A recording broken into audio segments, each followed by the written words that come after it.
नमस्कार दोस्तों, आज फिर हम आपके अपने channel crime diaries 9 YouTube channel पर एक रियल स्टोरी लेकर के आपके सामने उपस्थित हुआ हूं। कहानी तो आप दूसरी सुना रहे थे। इसी बीच में अभी थोड़ी 10-5 मिनट पहले एक हमारे व्यूअर्स हैं, उनका फ़ोन आता है और उनका नाम है राघवेंद्र यादव। हमारे व्यूअर्स हैं जो लगातार हमारी स्टोरी को सुनते हैं, लाइक और कमेंट करते हैं। और जब आप लोग लाइक और कमेंट करते हैं, जैसे ये राघवेंद्र करते हैं, उनकी वजह से हमें कहानी में सुनाने में बहुत इंटरेस्ट आता है और जो कमियां हो जाती हैं वो भी हमें सुधार करने का मौका मिलता है। और आज राघवेंद्र यादव की फरमाइश पर ये जो स्टोरी तुरंत जस्ट अभी उनका फ़ोन आता है, उसी फ़ोन के आधार पर हम ये कहानी सुनाने को मजबूर हो जाते हैं। कहानी क्या है? जब कहीं पर किसी तरह से अपराध हो, चाहे मर्डर हो, हत्या हो, तमाम तरह की, या फांसी लगाई गई हो, किसी ने लगा दी हो, इस सब की जांच के लिए पहले पुलिस आती है, डॉग स्क्वाड आते हैं और सबसे महत्वपूर्ण कड़ी जो है इसमें जो है फॉरेंसिक जांच, फॉरेंसिक टीम की होती है। जो फॉरेंसिक टीम आती है वो ऐसे ऐसे सबूत, चाहे वो डीएनए लेना हो, चाहे उन्हें और कुछ करना हो, जो पुलिस कभी सोच नहीं सकती है, वो जो है छोटी छोटी चीज़ें फॉरेंसिक टीम वाले फिंगरप्रिंट वगैरह जो है वही सब लेते हैं। और लेने के बाद वो कड़ी मिलाते हैं और कड़ी से कड़ी, लाइन से लाइन जोड़ने के बाद वो जो लेते हैं, फॉरेंसिक टीम जांच करते हैं, वो अपराधी तक पहुंचने में बहुत ही कारगर होते, महत्वपूर्ण होते हैं। ऐसा ही अब आप सोचिए, यहाँ कहानी इस तरह से है, अगर पुलिस वाला या फॉरेंसिक टीम जांच करने वाला ये सोचे कि मुझे मर्डर करना है और मुझे मर्डर करना ही नहीं है, वो करता भी है, तो फिर फॉरेंसिक टीम जांच करने वाले को नानी याद तो आनी है। और फिर वो इतनी एक्सपर्ट तरीके से मर्डर करेगा कि फॉरेंसिक टीम को, लेकिन वो फॉरेंसिक जो है टीम, जो वो स्टूडेंट है फॉरेंसिक टीम का, फॉरेंसिक टीम जो है स्कूल में जा रहा है, वो फॉरेंसिक टीम किस तरह से कार्य कर रही है इसका वो स्टूडेंट होता है। लेकिन यहाँ एक चीज़ है, स्टूडेंट स्टूडेंट होता है और जो जो जो मास्टर होते हैं वो मास्टर ही होते हैं, क्योंकि पढ़ाने का काम, सिखाने का काम गुरु करता है। तो एसआई भी यहाँ होता है। यहाँ पर एक लड़की होती है, और जो लड़की होती है उसकी उम्र लगभग 20-21 साल 22 साल होती है। वो जो है फॉरेंसिक टीम की स्टूडेंट है, छात्रा है। वो जो है अपना फॉरेंसिक टीम में कैरियर बनाना चाहती है, कैरियर वो अपना सीख रही है और वो लगातार उस पर अध्ययनरत है। इसी बीच में एक आईएएस की तैयारी कर रहा लड़का, जो हरियाणा राज्य के रहने वाला होता है, उसका लड़के का नाम रामकेश मीणा होता है। रामकेश मीणा जो आईएएस आईपीएस की तैयारी दिल्ली में रह करके कर रहा होता है, उससे उस लड़की का जो है दोस्ती हो जाती है। और दोस्ती होने के बाद वो जो है लड़की कहती है, मेरे पास रहने के लिए कुछ कमरे की व्यवस्था नहीं है, तो ऐसा करिए हम लोग साथ साथ तैयारी करेंगे, आप अपना काम करो, हम अपना काम करेंगे। तो वो जो लड़की है वो रामकेश मीणा के पास आ जाती है। रामकेश मीणा और वो लड़की एज ए रिलेशनशिप में रहना शुरू कर देते हैं। जब शुरू कर देते हैं, अब बात आ जाती है 6 अक्टूबर 2025 की।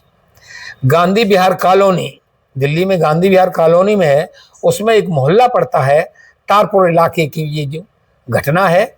और उस तारपुर इलाके में रात के ठीक 2 बजे एक धमाका होता है। और जो धमाका होता है, धुआं निकलता है, और ये धमाका जो हो रहा है वो 4थी मंजिल पर हो रहा है, नीचे की मंजिल नहीं है। जहाँ ये धमाका हुआ 4थी मंजिल पर होता है। और उस धमाके की आवाज़ इतनी तेज होती है कि उस मोहल्ले के, पड़ोस के सारे लोग जो है जाग जाते हैं और धमाके की आवाज़ सुनते हैं। तो वो जागने के बाद उधर ही देखते हैं कि आखिर हुआ क्या है। जब उधर आते हैं देखते हैं कि एक कमरे से ऊपर चौथी मंजिल पर एक धुआं की लपटें निकल रही है, आग भी उसमें कमरे में लगी हुई है और बहुत तेज अब आग जो है वो बहुत तेज हो चुकी होती है। जब आग तेज हो चुकी होती है तो मोहल्ले के लोग ही पुलिस को सूचना करते हैं, फायर ब्रिगेड को सूचना करते हैं। तत्काल मौके पर जो पुलिस है इलाकाई जो है बिहार कॉलोनी गांधी बिहार कॉलोनी की रहने वाली जो थाना इलाका की जो क्षेत्र में पड़ता है ये तारापुर, उसकी जो पुलिस है वो भी मौके पर पहुंच जाती है और उसके बाद जो है फोरेंसिक टीम वो भी लाती है और फायर ब्रिगेड की गाड़ी भी आ जाती है। बड़ी मशक्कत के बाद, बड़ी मुश्किल के बाद जो उस आग पर काबू पाया जाता है। अब जब काबू पाया जाता है, जब पुलिस आती है, चूंकि उसमें दरवाजा लगा हुआ है, लोहे की ग्रिल लगी लोहे वाला जिसमें मच्छर ना घुस पाए, वो उसमें से और जो खिड़की बाहर की है, खिड़की खुली होती है, उसमें से जो पानी डाल के वो आग पर काबू पाते हैं। अब फॉरेंसिक टीम का काम शुरू, आग ने उसने अपना बुझा लिया, ये मतलब फायर ब्रिगेड का काम खत्म हो जाता। अब काम पुलिस का और उसका शुरू हो जाता है। अब पुलिस वाले ने जब शुरुआत की तो घर का दरवाजा जो है वो अंदर से लॉक होता है। अब जब लॉक होता है तो इसका मतलब है इस घर में किसी ने एंट्री किया नहीं है। तो इस चीज को जो ब्लास्ट हुआ है इसको महज एक हादसा मान करके जो है पुलिस अपना कार्यक्रम समाप्त कर लेती है, सोचती है ये हादसा ही होगा। लेकिन पुलिस होती है, अपनी एक बात पर वो भरोसा नहीं करती है, वो हर एंगल से सोचती है। अब अंदर घुसते हैं, प्रवेश करते हैं, प्रवेश करने के बाद देखा जाता है वहाँ एक 23 वर्षीय नवयुवक जो आईएएस की तैयारी कर रहा होता है, उसका जला हुआ शरीर बरामद होता है। उसका शरीर, उसको बेड पर जो जला हुआ बेड है और उसका शरीर है उसको उठाया जाता है। उठाने के बाद सबसे पहले जो उसको पोस्टमार्टम हाउस भेज दिया जाता है। अब जब ये घटना घटी तो पुलिस सबसे पहले फॉरेंसिक टीम और उसके बाद मोबाइल और दूसरा नंबर होता है सीसीटीवी कैमरे। यद्यप पुलिस ये मान के चल रही, दिमाग को तो उसने बैठा लिया एक महज हादसा है, मगर वो अपने बात हादसों को भी न मानते हुए शायद कहीं दूसरा एंगल भी तलाश करती है। तो दूसरा जब एंगल तलाश किया जाता है तो अब एक ही तरीका है सीसीटीवी कैमरे देखे जाएं। तो 5-6 किलोमीटर दायरे के सारे सीसीटीवी कैमरों को पुलिस खंगालती है और जब पुलिस उसको खंगाल रही होती है तो उसमें 2 छाया सी बनती नजर आ रही हैं, जिसमें एक जेंट्स होता है और एक लेडीज होती है। उन्होंने किया क्या है, उन्होंने अपने चेहरे पर मास्क लगाया हुआ है और जो स्टूडेंट है यानी जो लड़का है, एक जेंट्स एक लेडीज है, जो जेंट्स है उसने जो है ये वाली कैप लगाई हुई है। रात का समय है, कैप लगाई हुई है, वो धुंधला तस्वीर जो समझ में आ जाती है। अब जब समझ में आ जाती है कि इसके घर में कोई एंट्री किया है, एक हादसा नहीं हो सकता है, तो वो फिर दूसरी तरह से सोचते हैं। लेकिन जब सोचते हैं तो सोचने के बाद पुलिस का माथा यहीं आकर के फिर ठनक जाता है, रुक जाता है कि आखिरकार को जो कमरा तो अंदर से बंद था, आए जरूर है सीसीटीवी कैमरे में, लेकिन वो उनके घर में जब एंट्री नहीं की है, क्यों कमरा अंदर से लॉक था, तो फिर ये हो नहीं सकते। अब फॉरेंसिक टीम वालों को जब ये बात बताई जाती है कि ये मामला कैसे हो सकता है, दरवाजा अंदर से बंद था, धमाका हुआ है, तो कोई अंदर जब गया ही नहीं है तो मैं दोषी कैसे किसे मान लें। ये सच है कि सीसीटीवी कैमरे में आ रहे हैं, क्यों? तो वो जो है जो फॉरेंसिक टीम वाला है तो वो कहता है कि हो सकता है ऐसा हो जाए। जैसा वो बताता है कि इन्होंने जो है उसमें अंदर प्रवेश करने के बाद हो सकता है उसमें जो जाली लगी है मच्छर वाली, उसमें होल बनाया हो और उसमें हाथ डाल के ये बंद कर दिया हो। इसी बीच उसकी जो मम्मी है, लड़का जो मरा है रामकृष्ण मीणा, उसकी माता भी आ जाती है। उस माता को पुलिस वाले कहते हैं कि अब इस चीज को मतलब घटना से कम 12 दिन गुजर जाते हैं, यानी 6 अक्टूबर की जो घटना हुई थी, अब वो 12 दिन गुजरने के बाद ये जो है 18 अक्टूबर आ जाती है, 12, 6, 18, बस इस तरह से 12 दिन जो है वो गुजर जाते हैं। उसकी माँ को माँ भी है तो उस पर हाथ डाल के वो है शीन क्रिएट कराई जाती है, रिएक्शन होता रिक्रिएट कराई जाती है, तो उसमें माता का हाथ प्रवेश कर जाता है और वो कुंडी को खोल भी देती है। अब पुलिस को पूरा भरोसा, ये फॉरेंसिक टीम का कमाल है, पुलिस ने कुछ नहीं कर पाई, पुलिस तो ये मान के चली गई महज एक हादसा है, मगर फॉरेंसिक टीम वाले अपना पूरा 100% दिमाग लगाते हैं और दिमाग लगाने के बाद अब ये निकल के आता है कि इसने जो है इस तरह से यहाँ से घटना घटाने के बाद अंदर से कमरा बंद कर दिया गया होगा। अब जो तलाश किया जाता है तो तलाश करने के बाद सीसीटीवी कैमरों से पता लगाया जाता है, तो पता लगता है कि यहाँ और मोहल्ले वाले ही बता देते हैं कि इनके साथ एक लड़की रहा करती थी, कई लिविंग रिलेशनशिप पर रही है और कई महीनों तक रही है, मगर बाद में इनकी जो बिगड़ गई है वो लड़की फिर कहीं अंत चली जाती है, दूसरी जगह रहने लगती है, और जब दूसरी जगह रहने लगती है तो पुलिस जो है उस जगह पर जाती है जहाँ इनका घर होता है, पुलिस पता लगा लेती है। ये रहने वाले जो हैं वो मुरादाबाद के होते हैं। मुरादाबाद जब ये दोनों पहुँचते हैं पुलिस वाले, तो वहाँ अंकिता चौहान इस लड़की का नाम है, सुमित कश्यप उनका दोस्त है, और इन्होंने सुमित कश्यप अंकिता चौहान ने अपना एक तीसरा मित्र और उसमें साजिश से शामिल किया था, उसका नाम होता है संदीप मिश्रा। ये संदीप लड़का है, ये भी उसका मित्र है।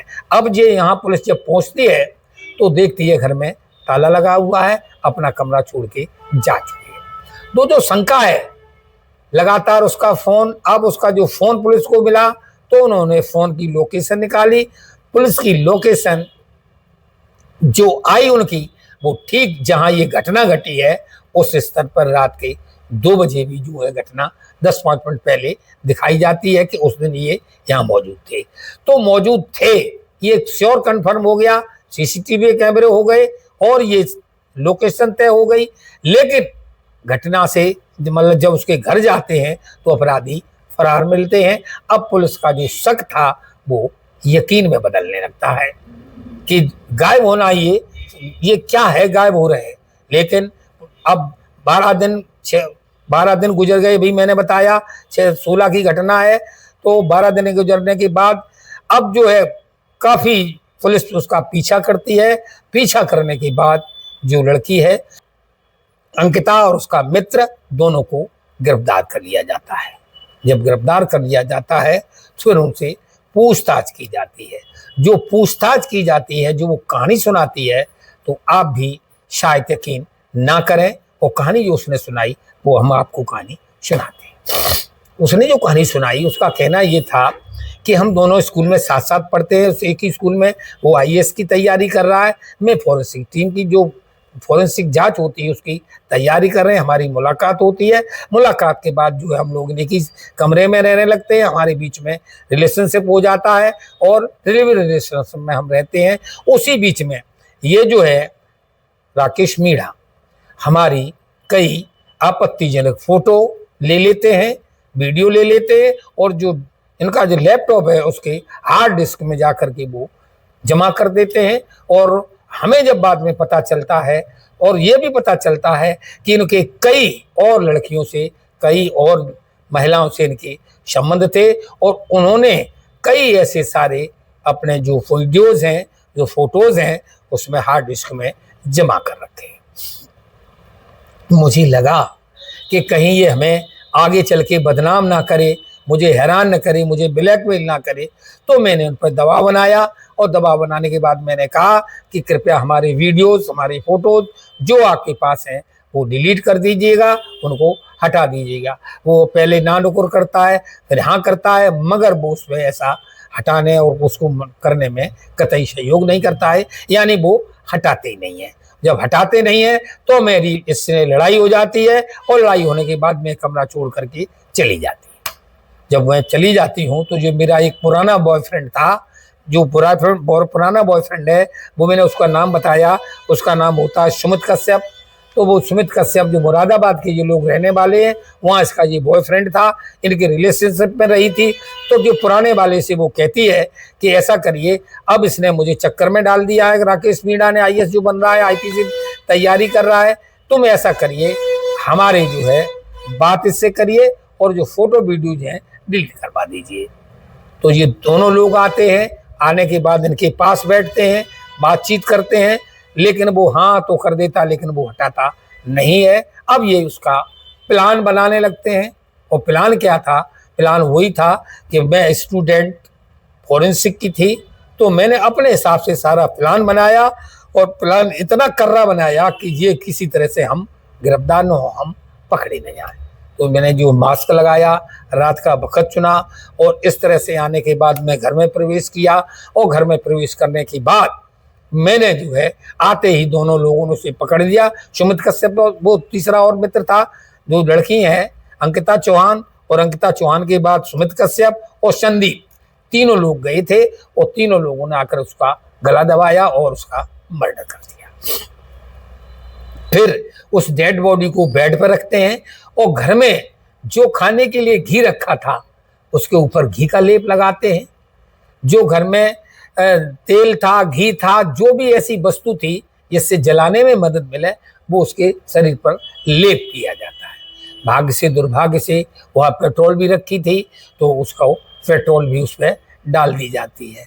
जो सिलेंडर, गैस सिलेंडर है, उसका जो है पाइप, जो सुमित नाम बताया मैंने, जो उसका लड़के का नाम बताया, उसका नाम जो है सुमित कश्यप है, उसकी जो है मुरादाबाद में गैस की एजेंसी है, और सिलेंडर का वो काम करता है। वो इसमें एक्सपर्ट होता है, माहिर होता है।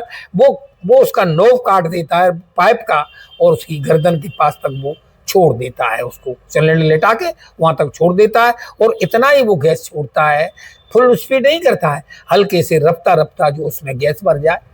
और ऐसा वो करने के बाद, लेप करने के बाद, सिलेंडर का नॉब काटने में खोलने के बाद वो बाहर निकलते हैं।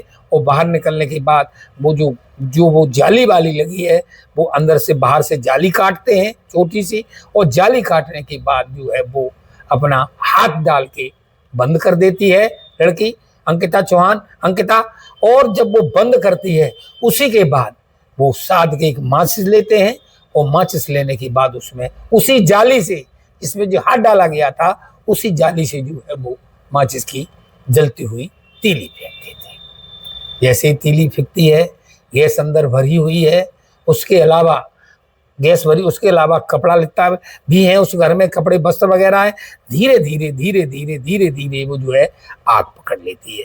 जब वो आश्वस्त हो जाते हैं कि आग लगना शुरू हो गई है, और ये समय भी बिताते बाहर, उसके बाद वो आराम से निकल जाते। वो बता रही है कहानी, मैंने जब देख लिया आश्वस्त हो गए, अब आग लग गई है, तो मैं लोग चले आते हैं। उसके बाद होता क्या है, जब आग विकराल रूप धारण करती है, तो एक जो सिलेंडर है, सिलेंडर में धमाका होता है। धमाका होने से जो है कई वस्तुएं इधर की उधर, कई सामान तितर बितर हो जाते हैं। जो एसी लगा हुआ कमरे में, वो एसी भी ब्लास्ट हो जाता है। सबसे पहले पुलिस देखती है एसी को, पुलिस पहले कंफ्यूज हो जाती है, क्यों, फॉरेंसिक टीम का स्टूडेंट है ना वो भी। तो जो एसी देखते हैं कि एसी ब्लास्टेड है, तो पहले अनुमान लगाया जाता है एसी में ब्लास्ट हुआ होगा, इस वजह से आग लगी। आग लगने से जो राकेश मीणा की मौत हुई। लेकिन पुलिस ने दूसरी तरीका से सोचा, फिर तीसरी तरीके से सोचा। अंत में पुलिस जो है फॉरेंसिक टीम की सहायता से असली कातिलों तक पहुंची, और जब इन्हें गिरफ्तार किया गया, कहानी उन्होंने सुनाई, तोता की तरह पूरी कहानी सुना दी। और कहानी सुनाने के बाद जो असली गुनाहगार थे, तीनों लोगों को पुलिस ने गिरफ्तार किया, और पुलिस ने गिरफ्तार करने के बाद इन्हें कोर्ट में दाखिल किया, वहां से जो है जेल भेज दिया गया है। दोस्तों, ये कहानी कैसी लगी आप कमेंट में जरूर बताइएगा। ये कहानी सुनाने का मतलब किसी को हैरान और किसी को परेशान करना नहीं है। जाते जाते हम आपसे फिर कहेंगे, जो लोग हमारी कहानी को सुन रहे हैं वो कमेंट करें। हर कहानी में उनका नाम लिया करूंगा, उनका शेर बताया करूंगा। और अगर आपके दिमाग में, आपके कहीं पर भी कोई घटना की चर्चित स्टोरी है, आप वो स्टोरी हमें लिख भेजिएगा। हम आपकी स्टोरी को अपनी स्टोरी में, कहानी सुनाने में जरूर जरूर और जरूर मदद करेंगे। नमस्कार, धन्यवाद।